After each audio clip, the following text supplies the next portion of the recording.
السلام علیکم میرے پیارے محترم ناظرین، اپنے چینل میں آپ کو خوش آمدید کہتا ہوں۔ شب و روز سکون سے گزرنے، اگر کوئی شخص چاہتا ہے کہ اس کی شب یعنی رات اور روز یعنی دن جو ہے سکون اور آرام اور کی راحت سے گزریں، تو وہ یہ جو ہے آیت مبارک رات کو سوتے وقت باوضو حالت میں بستر پر جب لیٹے، اس کو ایک بار، 3 بار یا 7 بار پڑھ لیا کرے گا۔ اس سے کیا ہوگا؟ اس سے اس کے دل کو سکون حاصل ہوگا، دل کو اطمینان نصیب ہوگا اور انشاءاللہ پریشانیاں دور بھاگ جائیں گی۔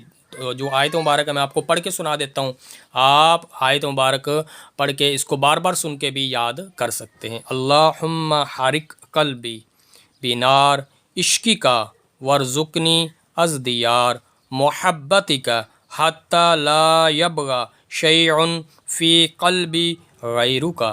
میرے بہن بھائیو، اس کو غور سے دیکھ لیں، بار بار پڑھ لیں، انشاءاللہ آیت مبارک کی برکت سے، اللہ کے فضل و کرم سے آپ کا جو ہے شب و روز وہ سکون سے گزریں گے، اور اللہ کے فضل و کرم سے انشاءاللہ کسی قسم کی کوئی تکلیف نہیں پہنچے گی۔ اللہ تعالیٰ آپ کو، آپ کے تمام گھر والوں کو، مجھے، میرے تمام گھر والوں کو تمام قسم کی تکلیفوں، مصیبتوں، پریشانیوں سے بچائی رکھے۔ اللہ تعالیٰ ہم سب پر اپنا کرم اور فضل فرمائے۔ اللہ حافظ، اللہ نگہبان۔